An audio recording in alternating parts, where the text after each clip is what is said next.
Salut les enragés, bienvenue sur le coin technique numéro 5. L'émission parle du beach handball, donc j'ai décidé de vous présenter cette activité. Une activité qu'on va pouvoir faire dès cet été sur la plage, puisque le déconfinement autorise assez rapidement de reprendre une activité comme le beach qui est sans contact. Donc voilà, l'idée c'est de vous donner les grands principes réglementaires et un petit peu des billes techniques pour vous faire plaisir cet été en toute tranquillité. Donc le beach handball, avant tout, c'est un sport qui se joue à 4 contre 4 avec 3 défenseurs et un gardien contre 4 attaquants sans gardien de but. Donc il faut noter que on est à 4 mais il n'y a pas de gardien. Donc on a une supériorité numérique en attaque avec ce petit risque. Chaque équipe peut sortir chacune d'un côté, une équipe à droite, l'autre équipe à gauche et sur l'ensemble de la ligne de touche. Et l'idée c'est qu'il y a un maximum de changements attaque-défense pour gagner du temps. Et que du coup les attaquants rentrent à l'opposé. Il y a un joueur qui ne sort jamais en général, et en général c'est pas obligatoire, ce qu'on appelle le runner, il est à l'opposé du banc, donc ce serait trop long de le faire changer. Et tout le monde change, même le gardien, là vous voyez, il sort pour faire rentrer un joueur qu'on appelle le spécialiste qui a la même tunique que le défenseur et qui que le gardien pardon, et qui est le seul qui peut sortir à l'opposé pour refaire rentrer le gardien. Donc il doit aller très vite dans son changement attaque-défense parce que sinon on n'a pas de gardien dans la cage. Donc vous allez voir là par exemple à la fin de l'action, très vite elle va sortir en haut à droite, là-haut, pour faire rentrer la gardienne vite en bas au premier plan. Pendant ce temps-là, notre runneuse revient sur le côté à l'opposé. Les deux autres joueurs vont faire que défendre là sur cette action et très vite ils vont sortir pour faire rentrer les attaquants. Donc le défenseur qui est côté banc, en général il sort le plus vite possible pour faire rentrer un pivot à l'opposé sur lequel on peut peut-être faire une contre-attaque. Et puis dans un deuxième temps, l'autre défenseur qui défend au milieu sort pour faire rentrer le dernier attaquant. L'idée donc c'est qu'il y a un maximum de changements attaque-défense et surtout c'est d'essayer d'arriver plus vite que les adversaires dans le camp adverse, soit pour attaquer ou chez nous pour défendre, re-rentrer avant eux. Donc c'est un bon moyen de travailler le changement attaque-défense, le changement de statut dans la formation du jeune joueur notamment. Et en plus c'est ludique donc pourquoi pas essayer. On va voir maintenant que on peut, bien sûr comme en handball il faut marquer des buts, mais qu'il y a des buts qui sont bonifiés. Donc bonifié ça veut dire quoi? Ça veut dire qu'en fait ils valent 2 points. La première manière de marquer 2 points au beach c'est de faire des kung-fu, comme vous les connaissez. Donc un kung-fu, je vais rappeler pour ceux qui ne savent pas, c'est attraper le ballon en l'air et dans la même impulsion tirer et bien sûr marquer pour que ça vaille 2 points.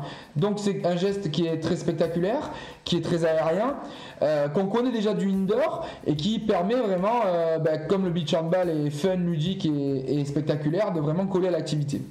Autre manière de marquer 2 points, c'est le 360. Et là, pour le coup, c'est beaucoup plus spécifique au beach handball. On en voit très peu en indoor.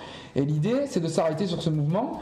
Donc, le 360, c'est quoi? C'est avoir les pieds parallèles et face au but, c'est hyper codifié. Si c'est pas comme ça, c'est pas validé, ça vaut que 1 point. Donc c'est un peu bête. Donc après, une fois qu'on a eu les pieds parallèles et face au but, l'idée c'est d'impulser et de faire un tour entier sur soi-même pour pouvoir après tirer et marquer. Donc c'est la difficulté pour vous va être de retrouver tout de suite les repères et pour ça il faut essayer de s'équilibrer à la sortie du 360. Donc on pense qu'il vaut mieux tourner sur soi-même d'abord et après chercher à tirer, pas tout enchaîner, comme là c'est le cas. C'est plutôt bien fait, c'est bien rééquilibré avec la ligne d'épaule. Ensuite, je vais vous donner 1 ou 2 billes pour réussir vos 360 cet été avec Horace. Donc l'idée c'est bien sûr de fléchir sur les jambes pour emmagasiner de la puissance et impulser, mais c'est aussi se servir du mouvement de balancier des bras qu'on voit ici pour tourner sur soi-même déjà, avoir de la vitesse de rotation et puis gagner aussi en impulsion. Essayez de tourner dans le bon sens, les débutants ont tendance à tourner dans le mauvais pour pouvoir être côté bras et armer votre bras dans votre rotation. En plus de ça, là, Horace, il rajoute un petit désaxé pour sortir de l'axe du contre et pour sortir de l'axe du gardien aussi et peut-être marquer plus facilement. Dernier repère que je vais vous donner, on va le voir dans l'autre sens, c'est tourner la tête le plus vite possible dans votre impulsion pour prendre un repère qui va vous permettre d'arrêter votre rotation. Ce repère-là, c'est le but. Donc on voit, elle tourne la tête vite, vite, vite pour voir le but. Et ensuite, bien sûr, pour voir où est le but, où est la gardienne, quel espace est libre pour pouvoir réussir son tir et marquer, là pour le coup, au premier poteau. Autre manière de marquer un but qui vaut 2, c'est le gardien de but. Là, on le voit, le gardien n'est pas encore rentré. Le gardien opposé prend la balle, tire et marque, c'est 2 points. Le spécialiste aussi vaut 2 points s'il marque. Et pour ça, en fait, on lui demande donc de tirer normalement. Et pourquoi ça vaut 2 points? Parce qu'en fait, quand on prend le tir, on est le dernier à sortir en général. Et donc, on prend le risque de ne pas faire rentrer son gardien. Donc, c'est bonifié par 2 points. Bonifié par 2 points, même si, là, vous allez le voir, il met un tir très franc et très simple, une grosse chiche. Ça vaut quand même 2 points. L'intérêt, c'est d'essayer de le mettre en situation, du coup, pour qu'il ait un tir facile à prendre. Et en plus, dès qu'il est marqué, il puisse sortir vite, comme là, c'est le cas. On peut aussi marquer un point, tout simplement, avec les autres buts plus classiques, comme c'est le cas ici. Ensuite, défensivement, l'objectif quand on défend au beach handball, déjà, c'est de mettre beaucoup d'activité, beaucoup de volume pour pouvoir gêner les transmissions et aussi rentrer dans une relation avec son gardien pour amener l'attaquant à louper son tir et à faire des arrêts pour votre gardien. Donc pour ça, on a le contre. On a le droit de contrer dans la zone au beach, pas comme au hand. Et l'idée, c'est vraiment d'impulser après l'attaquant, notamment quand on voit ça joue, on dit en général, et d'essayer de contrer le ballon ou à minima de prendre un espace dans le but qui va protéger par exemple le deuxième pour que le gardien prenne le premier. Là, on va le voir en live. L'attaquant va traverser et le défenseur va sauter à côté de lui pour toucher la balle. Voilà. On a aussi la possibilité de défendre donc, sur les trajectoires de passe et sur les trajectoires de course pour jouer le passage en force. Voilà.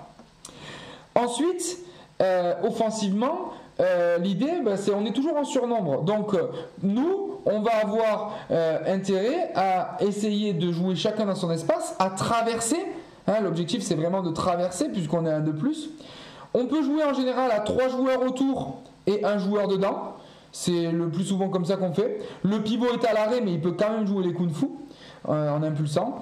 Et on a la possibilité de faire circuler la balle et d'avoir des espaces. Il y a aussi une possibilité qui est de jouer à 4 joueurs autour. En général, on fait sur montée de balle pour traverser et prendre les couloirs de jeu direct, comme là, c'est le cas.